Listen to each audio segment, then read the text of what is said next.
일단은 여러분들은 이제 시험 보시느라, 긴장 속에서 시험 보시느라 고생 많으셨고요. 이번에 2024년도 영어 문제에서 의문론 3개, 통사론 3개, 학교문법 하나, 이렇게 이제 문제가 나왔어요. 이 의문론이 작년에 비교해서는 이제 3문제 그대로 나왔습니다. 그래서 3문제가 하나에 2점짜리, 그 다음에 4점짜리 2개 이렇게 해서 작년과 유사하게 나왔고요. 그 다음에 통사론이 하나, 학교문법 하나, 이제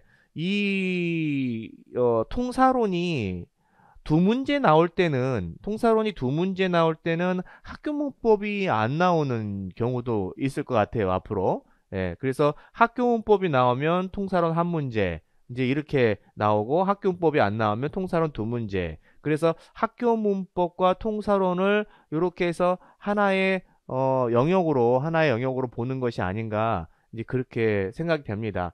그래서 영어학은 지금 보시면 총 5문제가 출제됐고요. 그래 100점으로 치면은 우리가 80점 중에서 몇 점이죠? 예, 18점. 80점 중에서 18점의 점수를 지금 영어학을 이제 가져가고 있습니다. 100점을 가져가고 있습니다.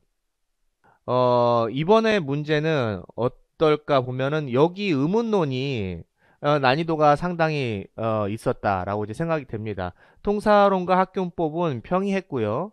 의문론이 좀 2문제, 여기서 2점짜리는 괜찮았어요. 2점짜리 괜찮았는데 이 4점짜리 2개의 난이도가 좀 있었던 것 같긴 합니다. 그래서 물론 우리가 답을 알고 나면 별건 아니에요. 하지만 답을 도출해내기 전에 그 시간이 조금 걸리는 문제이지 않았나 이런 생각이 들고요. 그 다음에 이 2문제는 이 2점짜리 문제는 우리가 교재에서 얼마든지 다뤄볼 수 있었던 그런 문제에서 익숙하리라 생각이 되는데 의문론의 나머지 4점짜리 서술형 2문제는 어, 교재에서 우리가 보통 보는 어플라이드 잉글리시 포놀로지에서 보는 거기에서 다루지 않았던 내용이죠. 그래서 어플라이드 잉글리시 포놀로지 이 책만 주구장창 공부했고 열심히 외웠던 그 수험생들은 이 부분을 지금 해결하기가 쉽지 않았으리라 생각이 됩니다. 굉장히 어렵게 느껴질 수가 있습니다. 그래서 우리가 이제 의문론도 다양하게 좀 더 폭넓게 여러 가지 책을 활용해가지고 좀 공부할 필요가 있다. 요것만 너무 열심히 공부하면, 우리가 좀 곤란한 상황이 생길 수 있다라는 생각이 듭니다. 자, 구체적으로 우리가 문제를 한번 보도록 하겠습니다. A형이고요. 4번 문제 2점짜리 의문론 문제입니다. 가볍게 디테일하게 읽지는 않고 핵심적인 부분만 읽어 보겠습니다. 처음에 보시면 영어에서 past tense 몰핌이라는 이 개념이 이제 나오기 시작해요. 예, 과거 시제의 몰핌이 어떻게 realize 된다. in three different phonetic form이니까 이 ed 형태가 3가지의 형태로 발음이 된다라는 거죠. 그러면 이제 여기서 첫 번째 문장에서 이런 형태가 나오니까 우리가 굉장히 익숙한 내용이죠. 네, 여기까지는 굉장히 익숙합니다. 그래서 지금 과거형이 드, 트, 어드 이런 식으로 이제 발음이 되는 거예요. 그 다음에 2번 데이터를 어떻게 설명하나 또 볼게요. 또한, 또한 여기 보니까 however가 아니라 또한 보니까 이거와 관련해서 지금 이야기하는 거고요. 여기 보시면 indefiniteness를 표현할 때 2개의 phonetic form이 있다. 그러니까 우리가 부정관사를 발음할 때 2개, on, 예, on 뒤에 나오는 단어가 모음으로 시작하느냐 자음으로 시작하느냐에 따라서 이렇게 2가지로 발음이 되는 거죠.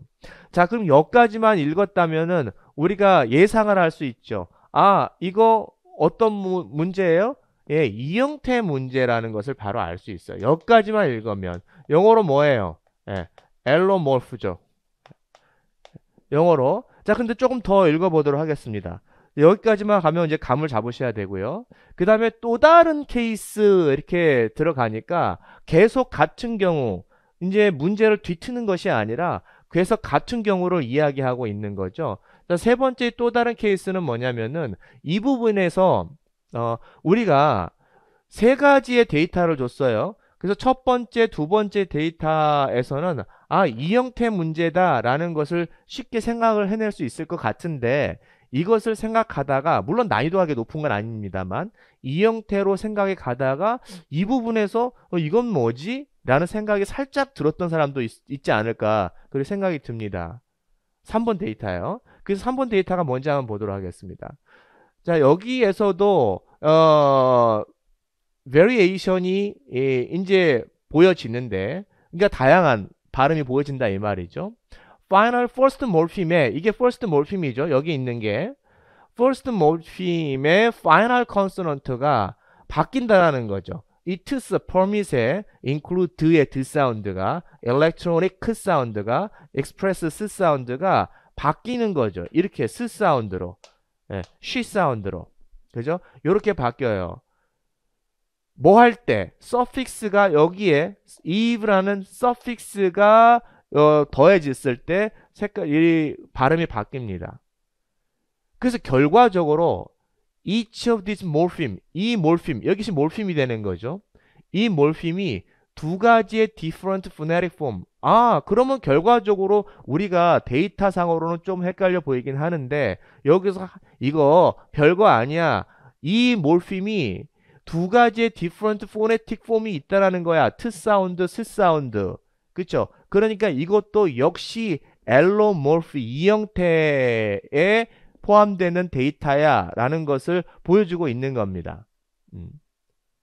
근데 우리가 사실은 이 3번 데이터는 1번 데이터하고 2번 데이터는 앨로모르프 이 형태의 데이터로서 익숙하게 많이 봐왔던 건데 3번 데이터를 이 형태다라고 우리가 이 형태의 example로 그렇게 많이 보지는 않거든요. 그래서 이 데이터에서 살짝 헷갈릴 수 있는데 그러나 정답을 도출하는 데는 그리고 어려움이 없습니다. 왜 그런 거 하니 여기에 이제 1번부터 3번까지 해서 여기서 정리를 하는데 몰핌은 can have a variant phonetic form.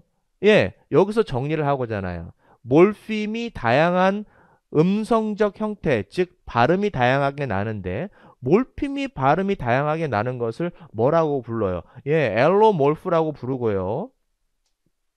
그 다음에 이런 개념을 썼을 때 단수 형태를 써라. 단수 형태 어나 언 이것이 들어가지 않으면 복수 형태로 써주는 게 맞죠. 그렇죠? 그 다음에 여기에 이제 복수 형태로 들어가니까 당연히 복수 형태에 들어가지고 굉장히 답안 쓸 때 주의하라고 이제 말씀을 드렸습니다. 그래서 allomorphs 이렇게 쓰면 됩니다. 개념이 여전히 기본적인 기본 개념이 2점짜리로 2포인트짜리로 나온다라는 거 요것도 여전히 기본 개념에 우리가 충실히 공부를 해야 되는 이유가 되는 겁니다. 됐죠? 요거는 굉장히 평이한 문제고 조금만 공부를 하면은 이거 앨런 모스 이거 답안을 하는데 어려움이 없지 않았나 싶습니다.